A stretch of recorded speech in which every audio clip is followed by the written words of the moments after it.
Aujourd'hui, je vais essayer de donner aux vidéos de mon R50V un look un peu pellicule, un peu film. Pour ceux qui me suivent, depuis le début de l'année, j'ai lancé en parallèle de mon activité photo une activité vidéo. J'ai découvert bien entendu les logiciels de montage. J'ai choisi d'utiliser DaVinci Resolve et j'ai très vite entendu parler de Dancer. Une vraie belle coïncidence et j'en suis toujours un petit peu étonné, c'est que il y a quelques semaines, Dancer m'a contacté pour savoir si je serais intéressé de tester leur plugin et d'en faire une petite vidéo de présentation. Dancer, c'est un plugin qu'on peut utiliser à l'intérieur du programme de DaVinci Resolve et qui permet comme je le disais au tout départ, de donner cet aspect pellicule film. Je me suis dit que c'était la bonne occasion déjà de partir sur un projet perso et de réaliser une espèce de très court film, le mini-film, il fait moins de 2 minutes, pour pouvoir ensuite l'étalonner sous Dancer. Le matériel utilisé pour ce petit projet, ce sera le Canon R50V avec vissé au bout le Sigma 1750 f2.8 que j'ai acheté il y a quelques semaines sur Le Bon Coin. Comme j'entends souvent cette phrase-là que de la contrainte naît la créativité, j'ai décidé de m'imposer d'être tout le temps sur trépied. Donc j'utilise le Sirui S124, un trépied en carbone très léger, donc je pourrais le trimballer toute la matinée. Et il faudra absolument qu'il y ait à chaque fois du mouvement dans le plan.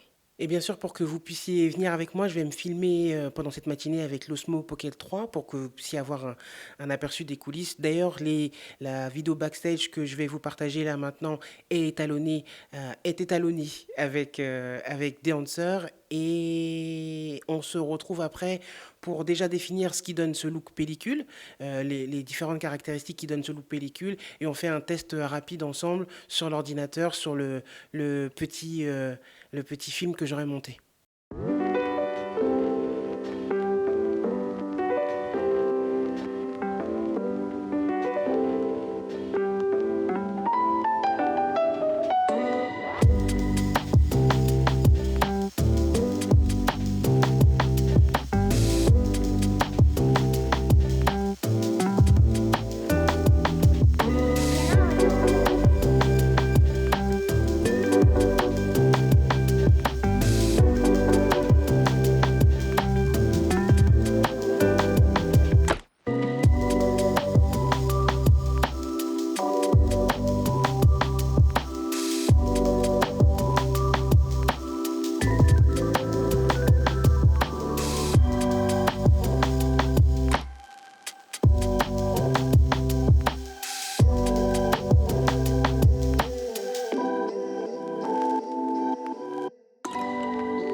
Avant de vous faire un rapide test sur les images que j'ai tournées, je voulais revenir sur ce qui fait ce look pellicule, parce qu'on le voit beaucoup, et pour ma part, j'aime vraiment bien ce look. On le voit beaucoup, mais finalement, qu'est-ce que ça veut dire? Donc, j'ai fait quelques petites recherches, j'ai pris mon petit pense-bête et les différentes caractéristiques de la pellicule qu'on retrouve qu'on a un peu perdu comme ça avec ces vidéos numériques, c'est un contraste doux, des couleurs qui seraient riches, du grain, bien entendu, du grain, une image qui est un petit peu plus douce, un peu moins nette que ce que nous, on a l'habitude de voir maintenant avec nos appareils.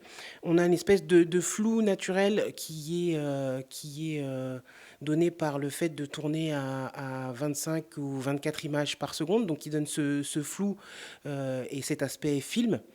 Et bien sûr, on a une dynamique, une belle dynamique de la lumière où les hautes lumières ne sont pas complètement surexposées et inversement pour les basses lumières.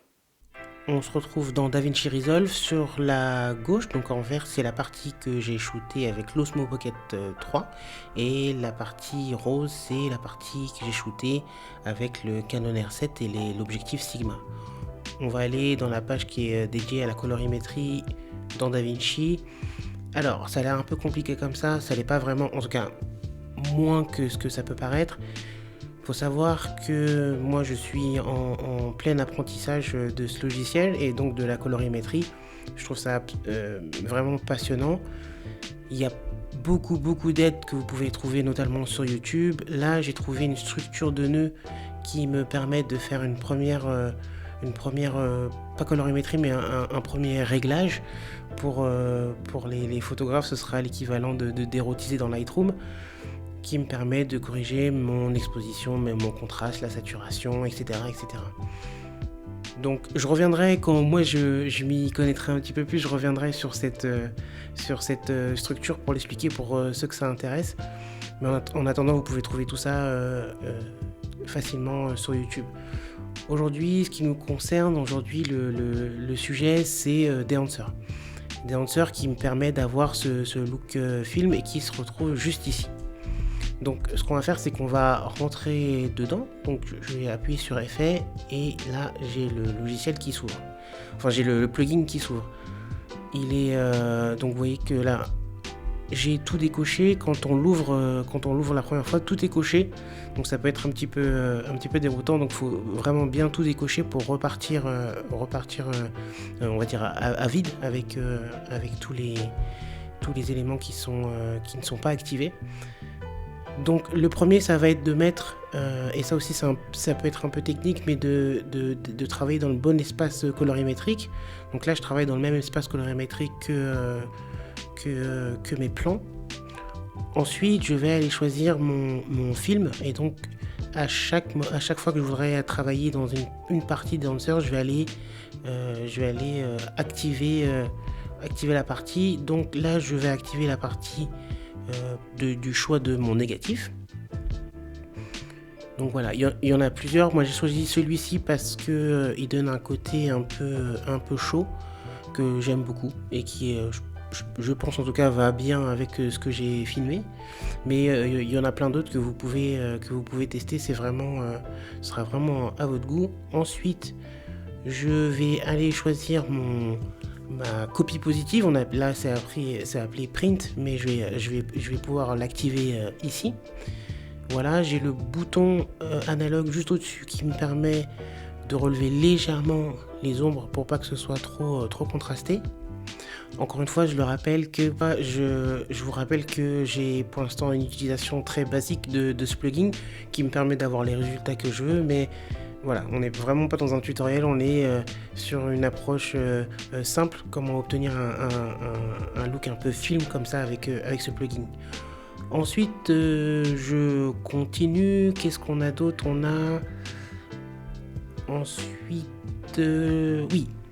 on a l'onglet film développeur qui me permet je vais l'activer, qui me permet de jouer sur les contrastes et aussi de récupérer la couleur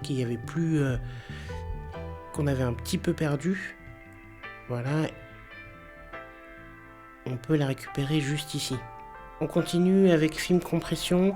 Alors de ce que j'ai compris, celui-ci me permet de jouer notamment sur les hautes lumières. Donc je vais l'activer ici et de base sans faire grand chose, il y a déjà Si vous voyez bien, au niveau des hautes lumières, elles se sont un petit peu abaissées pour ne pas avoir de zone trop surexposée. Je continue. Là, on a déjà vu. Là, ça va être la partie qui va me permettre de gérer tout ce qui est, comment on dit en anglais, split toning, c'est-à-dire de mettre une certaine couleur dans les ombres et une certaine couleur dans les hautes lumières.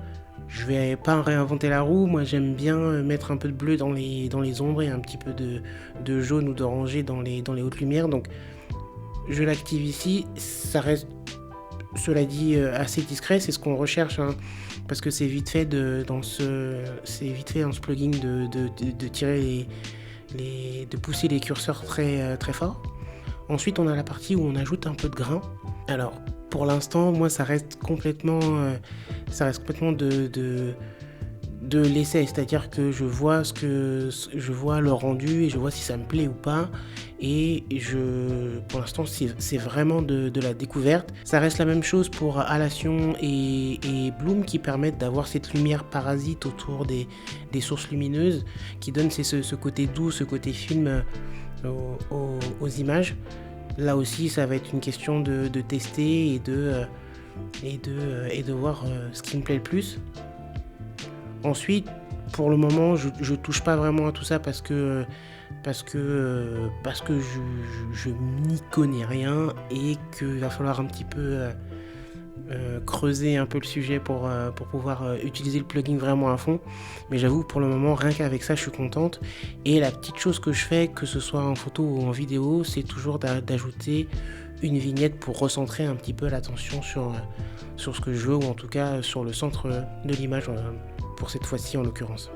Voilà pour le plugin de Dancer. Je vais faire un petit avant-après pour que vous puissiez voir en passant déjà en plein écran. Hop, et